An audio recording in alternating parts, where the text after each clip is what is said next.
나는 저녁 식사 이후 와이프와 산책을 즐긴다. 약 2년 전엔 상상하기 힘든 일상이다. 이렇게 산책을 하면 먹을 게 지천에 깔려 건강도 챙기고 자연식품도 맛볼 수 있다. 오늘은 첫 번째 이야기로 내가 귀촌을 결심한 이유에 대해 말하고 싶다. 우리 부부는 결혼 후 약 11년 동안 주말 부부였다.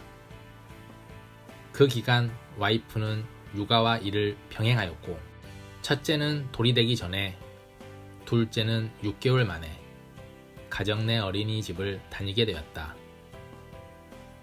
매일 아침 와이프는 아이들을 챙겨 어린이집에 데려다주고 출근하는 일상을 반복하였다.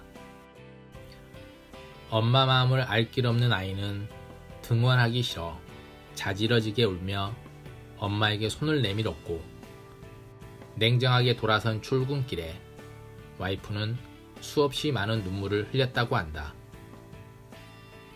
퇴근 후 와이프는 맨 마지막까지 혼자 남아있는 아이를 데리고 집에 돌아왔다.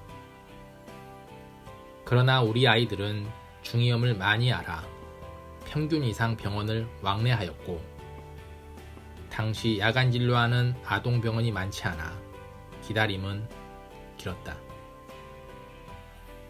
그래도 이 정도면 참을만 했다고 한다. 아이 상태가 좋지 않아 입원 권유라도 받으면 입원 후 병원에서 하루를 보내고 출근을 하였다. 정말 부득이한 경우 입원 권유를 뿌리치고 집에 돌아온 날엔 죄책감에 잠을 들지 못했고, 아이 상태가 더 안 좋아져 울어대면 서로 안고 울다 지쳐 잠이 들었던 적도 있었다고 한다. 이렇게 힘든 과정을 견뎌내어 남들과 같은 평범한 삶을 살아갈 수 있었으나, 누적된 피로는 여러 가지 문제로 나타났다.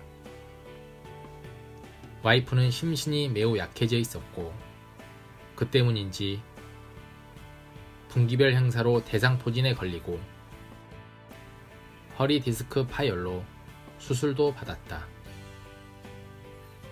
첫째 아들은 본인도 챙기기 버거운 나이에 어린 동생을 챙겼다. 초등학교 1학년 때 동생을 유치원에 보내고 방과 이후 동생을 데려와 집에서 동생을 봤다. 그런 이유인지 아들은 주변 상황에 민감하고 사람들의 눈치를 살핀다. 둘째는 분리불안이 너무 심해 항상 엄마 옆에 껌딱지처럼 붙어 있었다.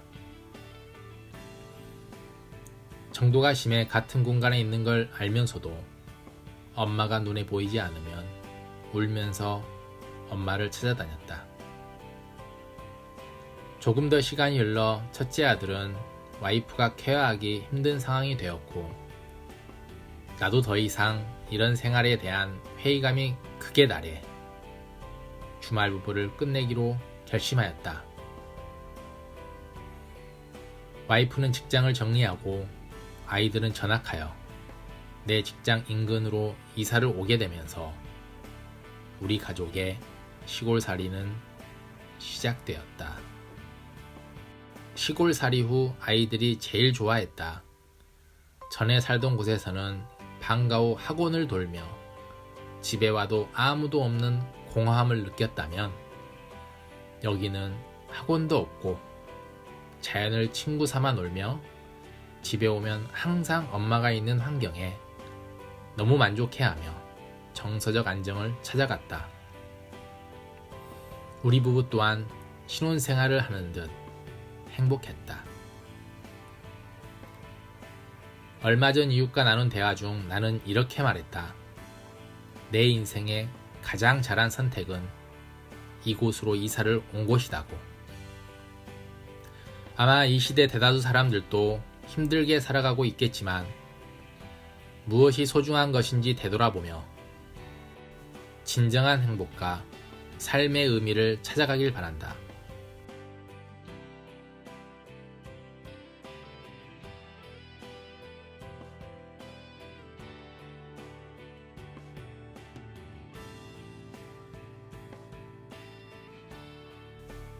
산책을 마치고 집으로 돌아가는 길.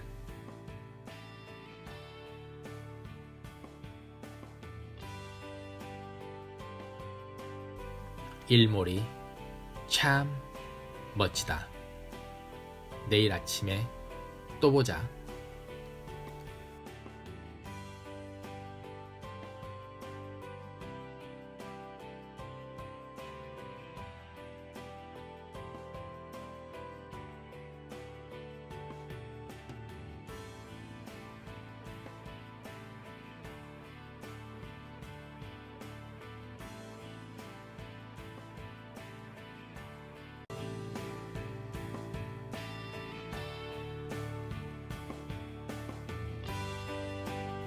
두 손을 들고 무언가 말하는 것 같다.